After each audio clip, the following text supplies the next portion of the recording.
So I guess I'll start with my first day at MegFest. Of course, I was flying from Seattle, Washington to Virginia and Washington, D.C. Finally, we landed, and there's a shuttle that runs from the airport to the hotel. I saw someone that I thought looked familiar, and it was Corey, who last year I got on the same shuttle around the same time, and he was there. It was like I saw him last year and here we are, the same shuttle. It was crazy. It was like it's happening all over again. So we were on the overpass, and across the water we saw the hotel. It was evening, the lights were up, the whole place was purple. The lighting on that hotel is just breathtaking. It changes colors, and pulling up to the hotel to see where you're gonna stay for the weekend and enjoy the festival is one of the greatest feelings in the world. To see a hotel that awesome and know you're going to stay in it.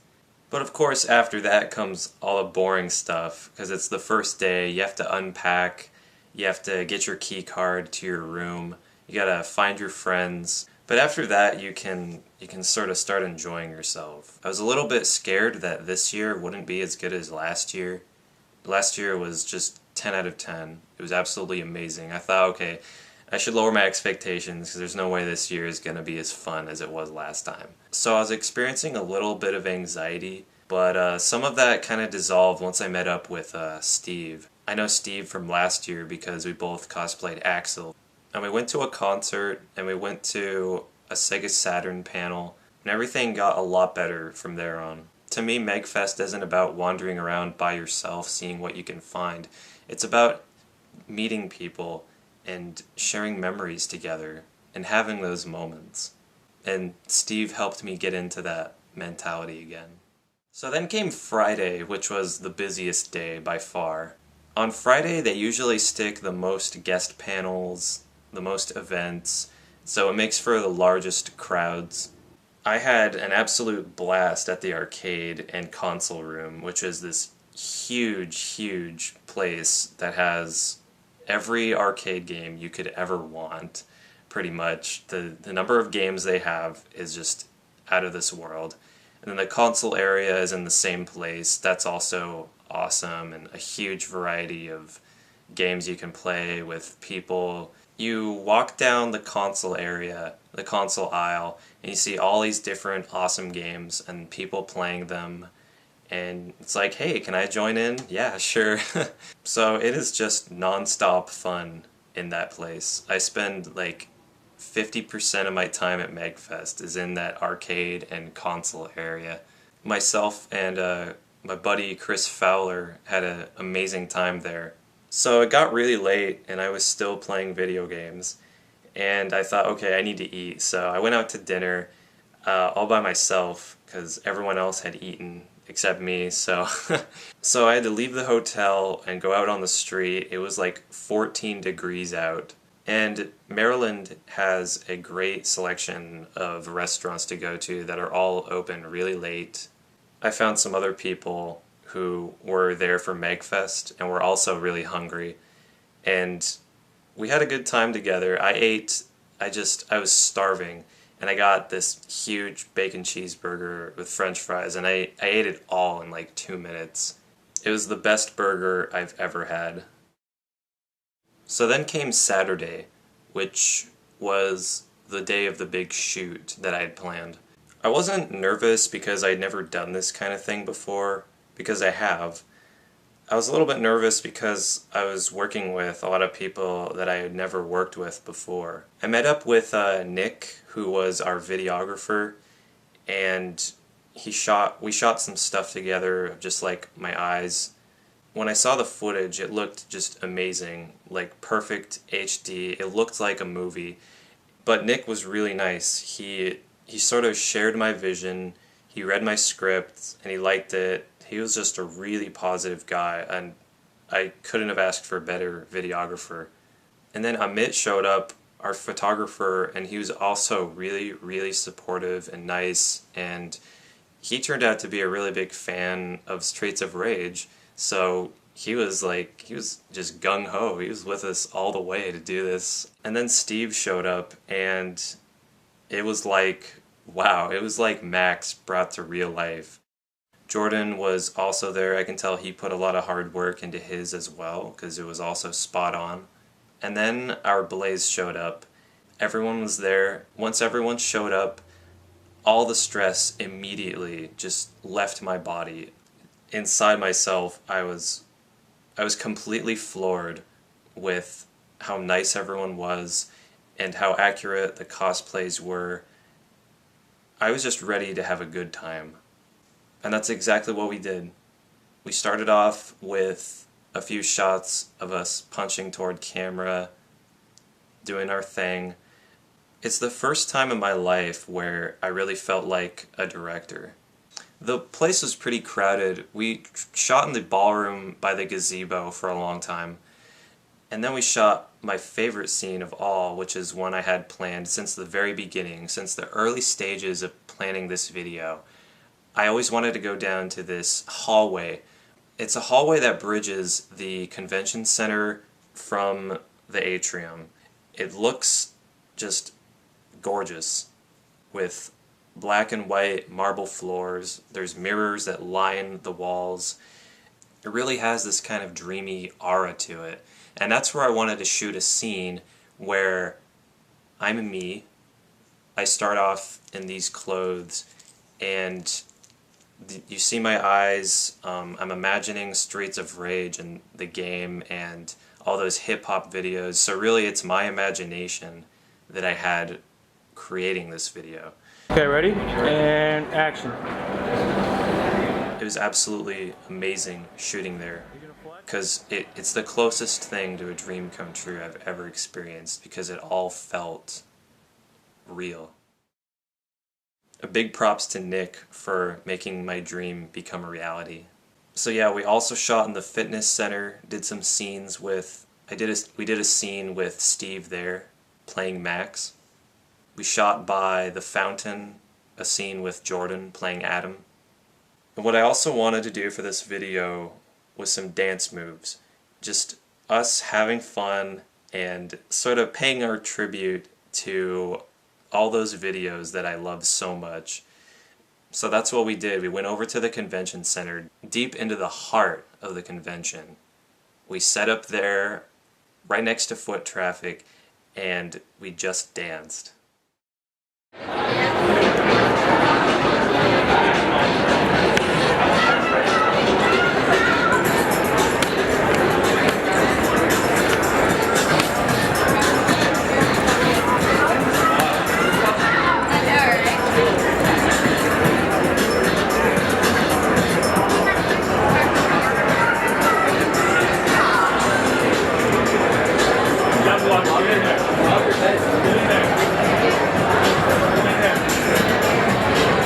Yeah, go.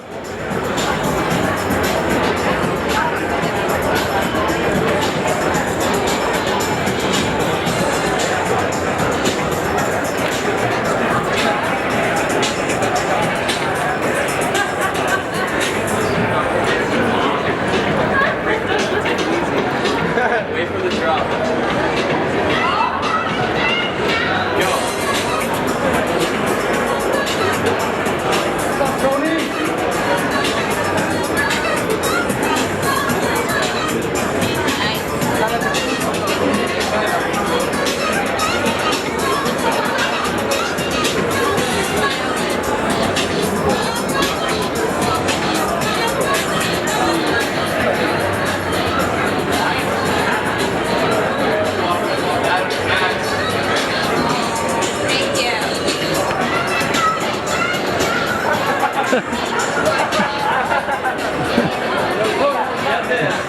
Nick, I want you to film his back.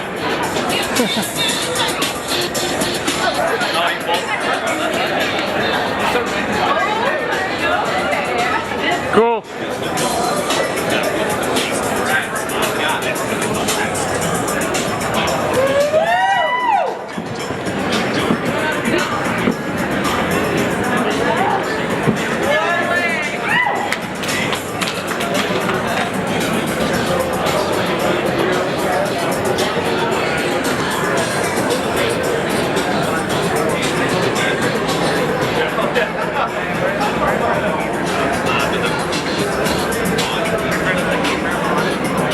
gave them a really big challenge, which was, we're not going to have any plan, you're just going to dance your heart out, and hopefully it'll look good. That's basically what I told them they would be doing.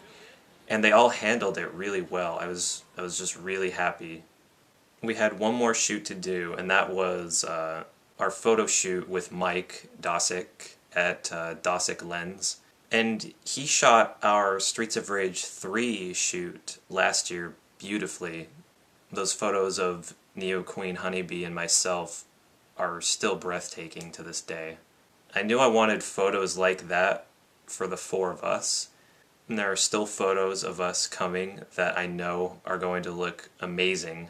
Mike shoots some of the greatest, just coolest photos that I've ever seen of cosplayers. He really knows what he's doing in terms of lighting and posing and just bringing out character in the cosplays that he shoots. So the shoot with Mike went for about an hour and a half, and finally we were done. The Streets of Rage 2 project was complete, and we had photos from Amit, Mike, and all the video from Nick. It's just like, wow, we did it. So for the rest of the night, I attended a couple concerts. I met up with Chris Fowler again. We played some more video games. And then we headed over to his hotel, which is down the street from the Gaylord Hotel. And some people stopped us and they said, "Hey, are you a juggler?" to Chris. And Chris actually is a very talented juggle boy.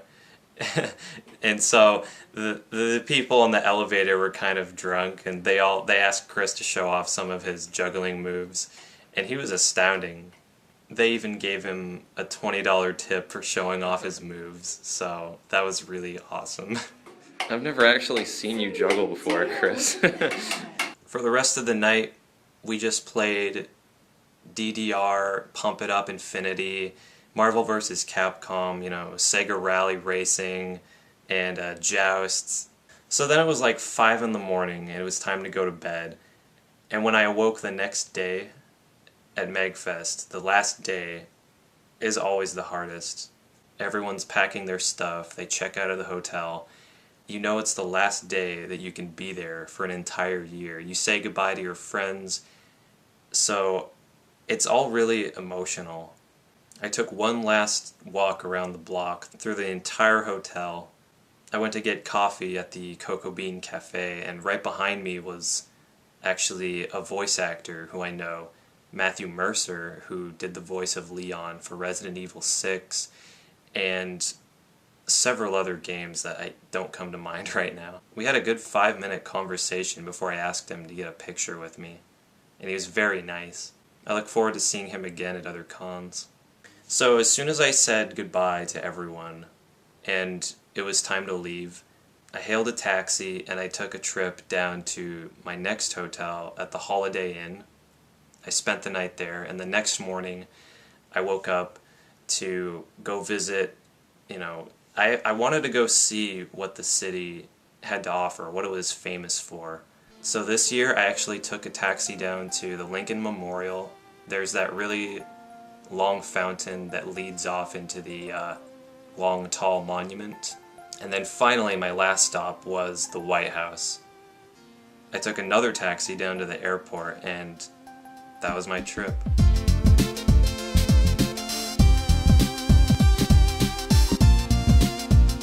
I'm safe to say that if last year was 10 out of 10, this year was definitely an 11.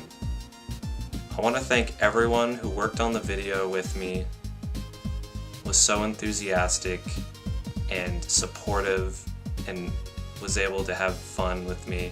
Thank you, Amit, for taking pictures of us, giving us like 2,000 plus pictures of us making the video. So many good memories. Thank you, Nick, for making us look good, for sharing my vision, for helping me make the video possible. Thanks to everyone I met at the convention for being so nice and helping me have fun. for being my friends. The Streets of Rage 2 video will be coming very soon. I'm still working on it. It's a slow and steady process, but I promise it'll be worth the wait. MegFest 13 is next January, and I will be there. See you guys.